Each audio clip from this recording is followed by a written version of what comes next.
कर्ण को ही सबसे बड़ा दानी क्यों कहते हैं? एक बार की बात है कि श्री कृष्ण और अर्जुन कहीं जा रहे थे। रास्ते में अर्जुन ने श्री कृष्ण से पूछा कि प्रभु, एक जिज्ञासा है मेरे मन में, अगर आज्ञा हो तो पूछूं। श्री कृष्ण ने कहा, अर्जुन, तुम मुझसे बिना किसी हिचक कुछ भी पूछ सकते हो।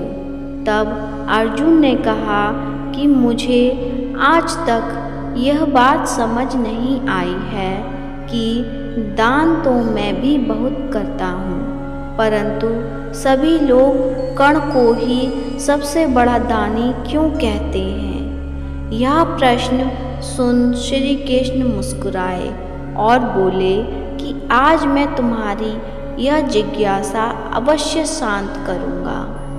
श्री कृष्ण ने पास में ही स्थित 2 पहाड़ियों को सोने का बना दिया।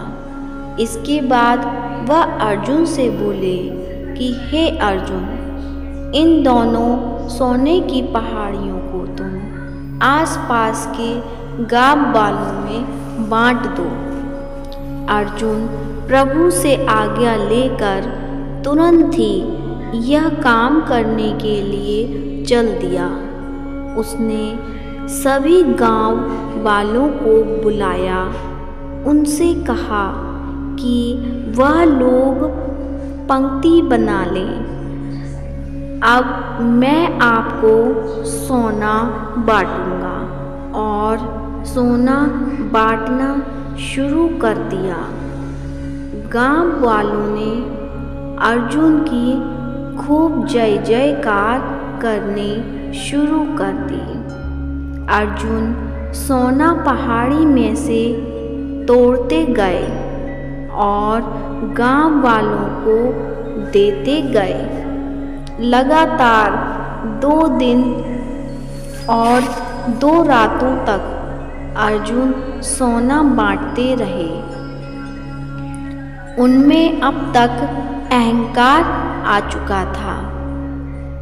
गांव के लोग वापस आकर दोबारा से लाइन में लगने लगे थे। इतने समय पश्चात अर्जुन काफ़ी थक गए थे।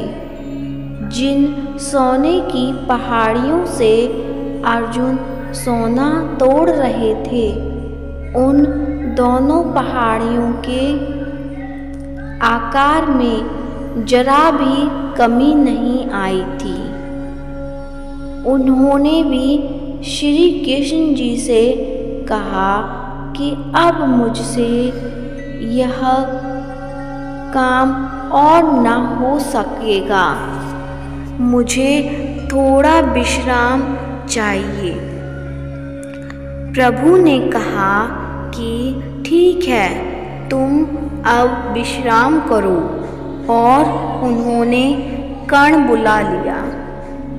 उन्होंने कर्ण से कहा कि इन दोनों पहाड़ियों का सोना इन गांव वालों में बांट दो। कर्ण तुरंत सोना बांटने चल दिए।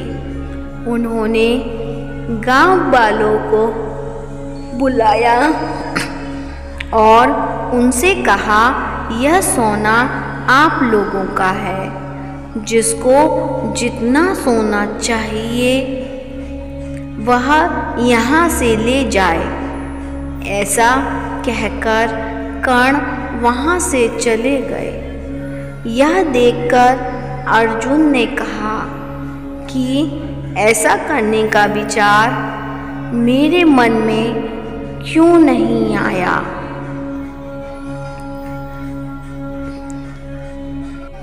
श्री कृष्ण ने अर्जुन को शिक्षाप्रद भाव से कहा। इस पर श्री कृष्ण ने जवाब दिया कि तुम्हें सोने से मोह हो गया था। तुम खुद यह निर्णय कर रहे थे कि किस गांव वाले की कितनी ज़रूरत है, उतना ही सोना तुम पहाड़ी में से खोदकर उन्हें दे रहे थे। मैं दाता होने का भाव आ गया था। दूसरी तरफ कर्ण ने ऐसा नहीं किया। वह सारा सोना गांव वालों को देकर वहां से चले गए।